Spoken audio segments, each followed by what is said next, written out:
CIET NCERT द्वारा प्रस्तुत है। NCERT की कक्षा 5 के लिए हिंदी की ध्वनि पाठ्य पुस्तक वीणा। पृष्ठ संख्या 75, पाठ संख्या 7, मेरा बचपन। पृष्ठ के दाईं ओर एक QR कोड है, जिसे स्कैन कर कर आप पाठ के विषय में अधिक जानकारी प्राप्त कर सकते हैं। पृष्ठ के ऊपरी भाग में एक चित्र है, जहां पर एक बड़ा सा पेड़ है। पेड़ की टहनियों पर एक गिलहरी कूद रही है। एक बच्चा उस पर झूल रहा है तथा एक लड़की पेड़ की टहनी से आम तोड़ रही है। पीछे की तरफ कुछ घर बने हुए हैं। हाय बचपन, तेरी याद नहीं भूलती। वह कच्चा टूटा घर, वह प्याल का बिछौना, वह नंगे बदन, नंगे पांव खेतों में घूमना, आम के पेड़ों पर चढ़ना, सारी बातें आंखों के सामने फिर रही हैं। मैं अपने चचेरे भाई हलदर के साथ दूसरे गांव में एक मौलवी साहब के यहाँ पढ़ने जाया करता था। मेरी उम्र 8 साल थी। हलदर मुझसे 2 साल जेठे थे। हम दोनों प्रातःकाल मटर और जौ का चबेना लेते थे। रामलीला में भी आनंद आता था। मेरे घर से बहुत थोड़ी दूर पर रामलीला मैदान था। जिस घर में लीला पात्रों का रूप रंग भरा जाता था, वह तो मेरे घर से बिल्कुल मिला हुआ था। पृष्ठ संख्या 76। 2 बजे दिन से पात्रों की सजावट शुरू होने लगती। मैं दोपहर से ही वहां जा बैठता। जिस उत्साह से दौड़कर छोटे मोटे काम करता, उस उत्साह से तो आज अपनी पेंशन लेने भी नहीं जाता। गुल्ली डंडा सब खेलों का राजा है। अब भी कभी लड़कों को गुल्ली डंडा खेलते देखता हूँ तो जी लोट-पोट हो जाता है कि इनके साथ जाकर खेलने लगूं। ना लान की जरूरत, ना कोर्ट की, ना थापी की। मजे से किसी पेड़ से एक टहनी काट ली, गुल्ली बना ली और 2 आदमी भी आ गए तो खेल शुरू हो गया। विलायती खेलों में सबसे बड़ा ऐब है कि उनमें सामान महंगे होते हैं, पर हम अंग्रेजी चीजों के पीछे ऐसे दीवाने हो रहे हैं कि अपनी सभी चीजों से अरुचि हो गई है। हमारे स्कूलों में हर एक लड़के से 3-4 रुपए सालाना केवल खेलने की फीस ली जाती है। किसी को ये नहीं सोचता कि भारतीय खेल खिलाएं, जो बिना दाम कौड़ी के खेले जाते हैं। ठीक है, गुल्ली से आंख फूट जाने का भय रहता है, तो क्या क्रिकेट से सिर टूट जाने का भय नहीं रहता? पृष्ठ के निचली ओर एक चित्र दिया गया है, जिसमें कुछ बच्चे गिल्ली डंडा का खेल खेल रहे हैं। पृष्ठ संख्या 77। अगर हमारे माथे में गुल्ली का दाग आज तक बना हुआ है, तो हमारे कई दोस्त ऐसे भी हैं जो थापी को बैसाखी से बदल बैठे। खैर, ये तो अपनी अपनी रुचि है। मुझे गुल्ली ही सब खेलों से अच्छी लगती है। प्रातःकाल घर से निकल जाना, पेड़ पर चढ़कर टहनियां काटना और गुल्ली डंडा बनाना, वह उत्साह, वह लगन, वह खिलाड़ियों के जमघट, वह लड़ाई झगड़े, वह सरल स्वभाव, अमीर गरीब का बिल्कुल भेद ना था। अभिमान की गुंजाइश ही ना थी। घर वाले बिगड़ रहे हैं। पिताजी चौके पर बैठे रोटियों पर अपना क्रोध उतार रहे हैं। ना नहाने की सुध है, ना खाने की। गुल्ली है जरा सी, पर उसमें दुनिया भर की मिठाइयों की मिठास और तमाशों का आनंद भरा है। लेखक प्रेमचंद। रत्न सागर प्रकाशन से साभार। बातचीत के लिए। 1. लेखक को रामलीला की तैयारियों में कौन-कौन से काम सबसे अधिक उत्साहित करते होंगे? 2. आपको लेखक के बचपन की कौन-कौन सी बातें सबसे अच्छी लगी? वे बातें आपको अच्छी क्यों लगी? 3. खेलते समय चोट ना लगे इसके लिए आप क्या क्या कर सकते हैं? 4. लेखक के पिता और घर के अन्य सदस्य चौके में बैठे-बैठे क्या-क्या बातें करते होंगे? पाठ से यहाँ दिए गए प्रश्नों के उत्तर अपनी लेखन पुस्तिका में लिखिए। 1. लेखक के चचेरे भाई हलदर की आयु कितनी थी? 2. लेखक ने अपने घरवालों के क्रोध का कारण क्या बताया है? 3. लेखक के अनुसार गुल्ली डंडा और विलायती खेलों में क्या अंतर है? 4. इस पाठ में लेखक ने अपने बचपन के किन-किन अनुभवों को याद किया है? पृष्ठ संख्या 78। समझ और अनुभव। 1. लेखक के बचपन के कौन-कौन से काम आपने भी किए हैं? 2. लेखक अपने बचपन में खेलने के लिए स्वयं गुल्ली बना लेते थे। आप कौन-कौन से खेल खिलौने स्वयं बना लेते हैं? किसी एक को बनाकर कक्षा में लेकर आइए और अपने समूह के साथ मिलकर खेलिए। 3. अनेक बच्चे कपड़े धोने के लिए काम में आने वाली थापी को बल्ले की तरह उपयोग कर लेते हैं। आप अपने घर या पास पड़ोस की किन वस्तुओं को खेल खिलौनों की तरह उपयोग में लेते हैं? 4. लेखक बचपन में अनेक काम उत्साह से दौड़-दौड़ कर किया करते थे। आप कौन से काम बहुत उत्साह से करते हैं? मिलान कीजिए। यहाँ दिए गए चित्रों का उनके उपयुक्त विवरण के साथ मिलान कीजिए। यहाँ पर 4 चित्र अंकित किए गए हैं। पहला चित्र माता-पिता और उनके 2 बच्चों के साथ है। दूसरे चित्र में अनाज है। तीसरा चित्र एक बल्ले का है तथा चौथे चित्र में कुछ कौड़ियां हैं। इनके दाईं ओर कुछ वाक्य भी लिखे हुए हैं। पहला, एक समुद्र कीड़े का खोल जिसे पुराने समय में मुद्रा की तरह उपयोग करते थे। दूसरा, काठ का चपटे और चौड़े सिर का डंडा। तीसरा, भ्रमण करना अथवा इधर-उधर चलना।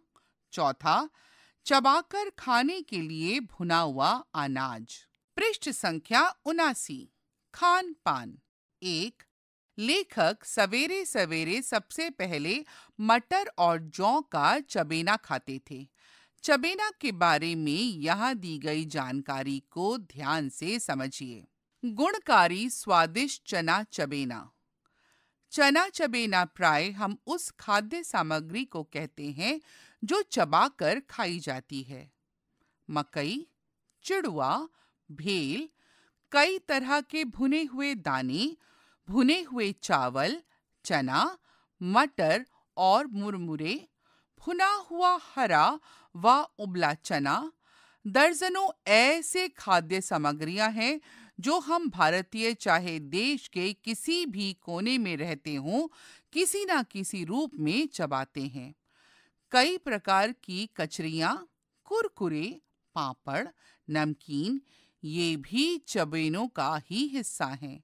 लेकिन ये घरेलू कम व सामान्यतः बाजार में मिलने वाले उत्पाद हैं, जिनमें स्वाद तो बहुत होता है, लेकिन ये शरीर के लिए उतने स्वास्थ्यवर्धक नहीं होते जितने घर के बने चबेने होते हैं। ऐसे बनाया जाता है चना चबेना।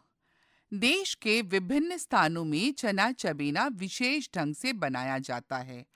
चना चबेना में मटर, चना, सूखा चना, मिर्च, अदरक, प्याज, लहसुन, मक्का, पोहा, लाई, मूंगफली आदि खाद्य सामग्रियां सम्मिलित होती हैं।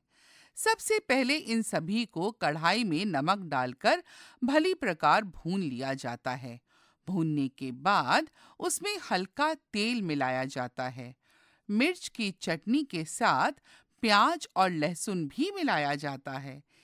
इनसे चना चबेना का स्वाद बढ़ जाता है। 2. आप दिन भर में क्या-क्या खाते हैं, एक सूची बनाइए। यहाँ दिए गए रिक्त स्थानों में आपने आप दिन भर में क्या-क्या खाते हैं, इसकी एक सूची तैयार करनी है। पृष्ठ संख्या 80। आइए जानें। मैं दोपहर से ही वहां जा बैठता। दोपहर शब्द बना है पहर से। पहर का अर्थ होता है दिन का चौथा भाग या 3 घंटे का समय। एक दिन और एक रात में कुल मिलाकर कितने प्रहर होते हैं? आपने नीचे दिए गए रिक्त स्थान में इसका उत्तर लिखना है। 2, यहाँ दिन के 4 प्रहर दर्शाए गए हैं। आप इन प्रहरों में क्या-क्या करते हैं लिखिए या चित्र बनाइए। पहला है प्रातः 6 बजे से 9 बजे। दूसरा है 9 बजे से 12 बजे। तीसरा है 12 बजे से 3 बजे और चौथा है 3 बजे से 6 बजे। पृष्ठ संख्या 81। तमाशा। गुल्ली है जरा सी, पर उसमें दुनिया भर की मिठाइयों की मिठास और तमाशों का आनंद भरा है। तमाशा का अर्थ है वह दृश्य जिसे देखने से मनोरंजन हो, जैसे मेला, नौटंकी आदि। यहाँ दिए गए नामों को ध्यान से सुनिए और समझिए। इनमें से कौन-कौन से तमाशे आपने देखे हुए हैं, उन पर घेरा बनाइए। कठपुतली का खेल, नाटक, बायोस्कोप और करतब। इस पृष्ठ के मध्य में 4 चित्र बने हुए हैं। पहला कठपुतली का खेल, दूसरा नाटक, तीसरा बायोस्कोप और चौथा है करतब। रामलीला। आपने पाठ में रामलीला के बारे में पढ़ा है। हमारे देश में और अन्य देशों में भी दीपावली के आसपास स्थान-स्थान पर रामलीला का आयोजन किया जाता है।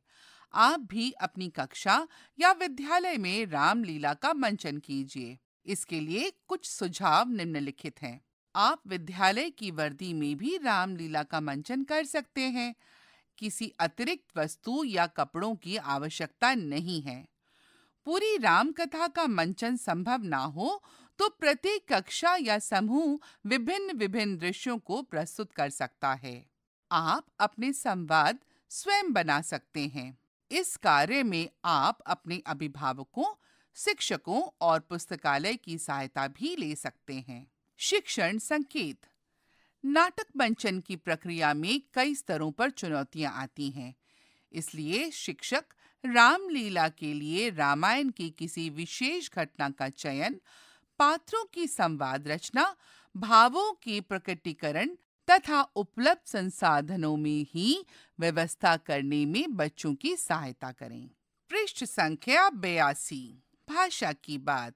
विलायती खेलों में सबसे बड़ा ऐब है कि उनके सामान महंगे होते हैं। इस वाक्य में कुछ शब्दों के नीचे रेखा खींची गई है। इन पर ध्यान दीजिए। यहाँ विलायती, बड़ा और महंगे शब्द क्रमशः खेल, ऐब तथा सामान की विशेषता बता रहे हैं। आप जानते ही हैं कि खेल, ऐब तथा सामान संज्ञा शब्द हैं। अब पाठ में से कुछ अन्य विशेषण तथा संज्ञा शब्द चुनकर यहाँ पर लिखिए। पृष्ठ के मध्य भाग में एक तालिका दी गई है जिसे 2 भागों में विभाजित किया गया है। उदाहरण के लिए विलायती शब्द विशेषण है तथा खेल शब्द संज्ञा। इसी प्रकार से आपने खाली स्थान में पाठ में आए अन्य विशेषण तथा संज्ञा शब्दों को चुनकर लिखना है। प्राथमिक चिकित्सा पेटी। कावेरी को कबड्डी खेलते हुए चोट लग जाती है। उसकी मित्र नीलोफर सभी से प्राथमिक चिकित्सा पेटी, फर्स्ट एड बॉक्स मांगती है, लेकिन वह किसी के पास नहीं थी। कावेरी को डॉक्टर के पास ले जाने के बाद नीलोफर सभी को प्राथमिक चिकित्सा पेटी दिखाती है और उसमें रखी हुई वस्तुओं तथा दवाइयों के बारे में बताती है। अब आप प्राथमिक चिकित्सा पेटी में रखी जाने वाली उन वस्तुओं व दवाइयों की एक सूची बनाइए जिनके बारे में नीलोफर ने सभी को बताया होगा। आप भी अपने लिए एक प्राथमिक चिकित्सा पेटी तैयार कीजिए। इसके लिए आप अपने सहपाठियों तथा अभिभावकों की सहायता ले सकते हैं। पृष्ठ के दाईं ओर एक चिकित्सा पेटी का चित्र अंकित है। पृष्ठ संख्या 83। आपके खेल। 1। ऐसे अनेक खेल आप सभी खेलते होंगे जिनमें किसी विशेष महंगे सामान की आवश्यकता नहीं पड़ती, बल्कि जिनकी आवश्यकता पड़ती है उन्हें आप स्वयं ही बना लेते हैं। ऐसे ही कुछ खेलों के चित्र नीचे दिए गए हैं। रेखा खींचकर इनके सही नामों से मिलाइए। पृष्ठ के बाईं ओर 4 खेलों के चित्र बने हुए हैं तथा पृष्ठ के दाईं ओर उनके खेलों के नाम भी लिखे हुए हैं, जैसे कबड्डी, इकड़ी दुकड़ी, लट्टू, पतंग। आपस में चर्चा कीजिए कि इन खेलों को कैसे खेला जाता है तथा ये भी बताइए कि आपके क्षेत्र में इन्हें क्या कहा जाता है। 2. उन आनंदमय खेलों की एक सूची बनाइए जो आप अपने दिव्यांग मित्रों के साथ खेल सकते हैं। आप इस कार्य में मित्रों, शिक्षकों एवं अपने अभिभावकों की भी सहायता ले सकते हैं। पुस्तकालय से। अपने पुस्तकालय में जाकर प्रेमचंद की लिखी कहानियां पढ़िए तथा कक्षा में उनके बारे में चर्चा कीजिए। पृष्ठ संख्या 84। इन्हें भी जानिए। सन 1944 में महाराष्ट्र में जन्मे मुरलीकांत राजाराम पेटकर भारत के एक प्रसिद्ध पैरालंपिक तैराक के रूप में जाने जाते हैं। पैरालंपिक खेल दिव्यांग खिलाड़ियों के लिए समय समय पर आयोजित होने वाले ओलंपिक खेलों का कार्यक्रम है। पेटकर भारतीय सेना के एक जवान थे। सन 1965 में हुए भारत पाकिस्तान युद्ध के समय कई गोलियां लगने के कारण वे लकवाग्रस्त हो गए। उन्होंने चिकित्सकों की सलाह पर तैराकी शुरू कर दी। कुश्ती, हॉकी आदि खेलों में बचपन से ही रुचि रखने वाले मुरलीकांत पेटकर ने अपनी लगन और परिश्रम से कुछ ही समय में तैराकी में प्रवीणता प्राप्त कर ली। वे 1972 के हाइडेलबर्ग पैरालंपिक में भारत को पहला स्वर्ण पदक दिलाने वाले दिव्यांग तैराक बने। तत्पश्चात सन 2018 में भारत सरकार ने उन्हें पद्मश्री से सम्मानित किया। पता लगाइए। अब आप चित्र में दिखाई गई प्रसिद्ध पैरालंपिक महिला खिलाड़ी के बारे में पता लगाइए। इसके लिए आप अपने अभिभावकों, शिक्षकों एवं अन्य स्रोतों की सहायता ले सकते हैं। पृष्ठ के दाईं तथा बाईं तरफ महाराष्ट्र में जन्मे मुरलीकांत राजाराम पेटकर का चित्र अंकित किया गया है। पृष्ठ में नीचे की ओर दाईं ओर पैरालंपिक महिला खिलाड़ी का चित्र दिया गया है। पाठ संख्या 7 मेरा बचपन समाप्त हुआ। अभी आप सुन रहे थे एनसीईआरटी की कक्षा 5 के लिए हिंदी की ध्वनि पाठ्य पुस्तक वीणा। ध्वन्यांकन एकांत वशिष्ठ। वाचन स्वर शियोली घोष। ध्वनि संपादन कुसुम लता। निर्देशन एवं निर्माण विमलेश चौधरी तथा प्रस्तुति CIET NCERT नई दिल्ली, भारत।